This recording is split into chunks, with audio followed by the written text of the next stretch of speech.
零基础书法入门，请订阅本频道并点开小铃铛。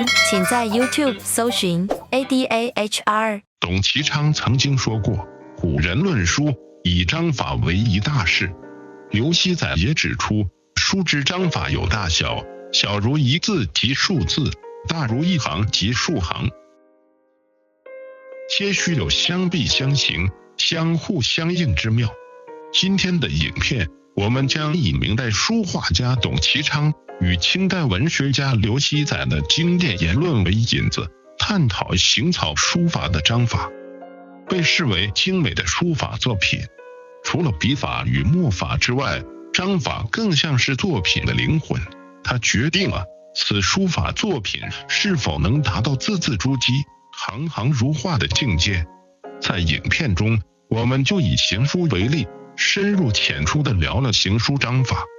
在开始之前，我们先来了解一下行书章法到底是什么。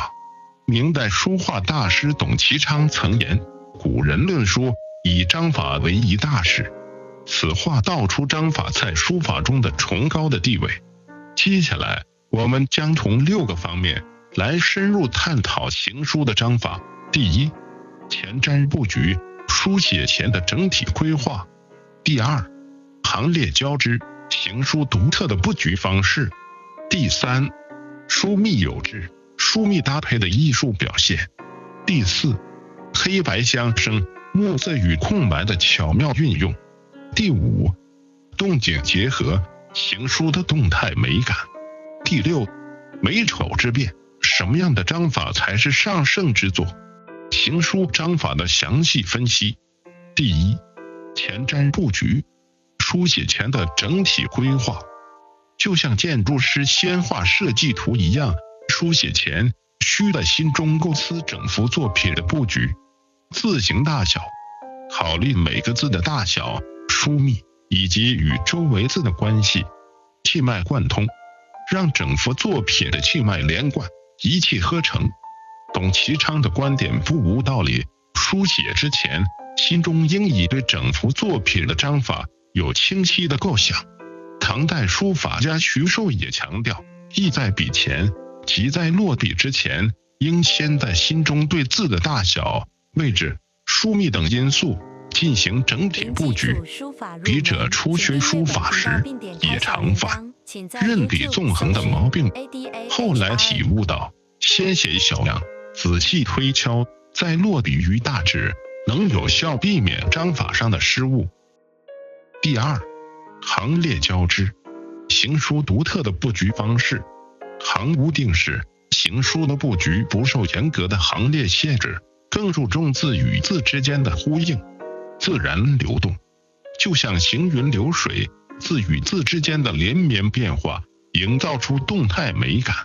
行书的章法不像楷书严格的按照行列排列，而是呈现出一种自由流动的状态。正如李白形容怀素狂草，恍恍如文神鬼精，时时只见龙蛇走。行书的章法就如同行云流水，变化多端。第三，疏密有致，疏密搭配的艺术表现。书可走马，留白能使作品更具呼吸感，不至于过于密集。密不透风，密处的字可增加作品的厚重感，但要注意避免过于拥挤。疏密变化，疏密相间，能使作品更具韵律感。清代书法家邓石如的书处可以走马，密处不使透风，形象地说明行书章法中疏密关系的重要性。疏密相间，能使作品富有韵律感，避免呆板。第四，黑白的妙用，墨色与空白的巧妙运用。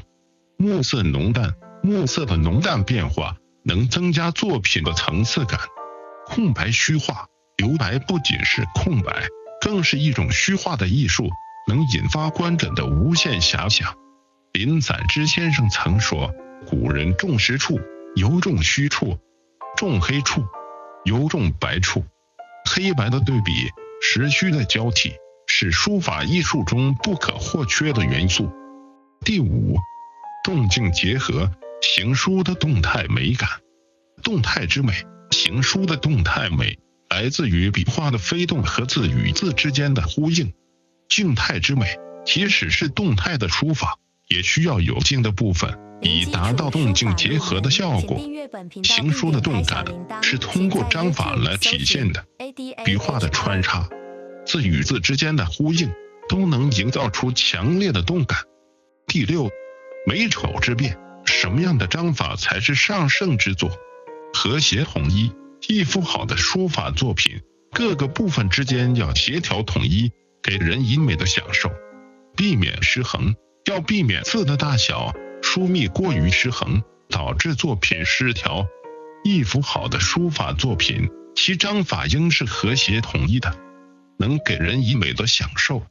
苏轼的从来家书自家人一语，道出了书法美的真谛。我们可以看看王羲之在这几个字的布局上，就充分体现了前与后的关系。起笔时，笔势舒展，给人一种悠然自得的感觉，而后续的字则紧密相连，一气呵成，展示了行书的连绵之美。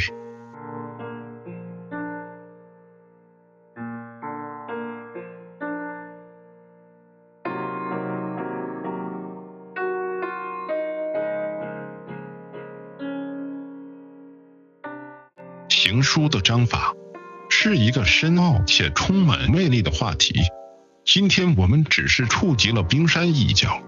书法艺术博大精深，每个人的理解与体会都不尽相同。今天的分享就到这里了，相信大家对行书章法有了更深入的了解。不过，书法的魅力远不止于此。下影片我们将继续探讨书法中的另一个重要元素，说说书法用笔。敬请期待，记得订阅频道，不要错过任何精彩内容。再次感谢您的支持。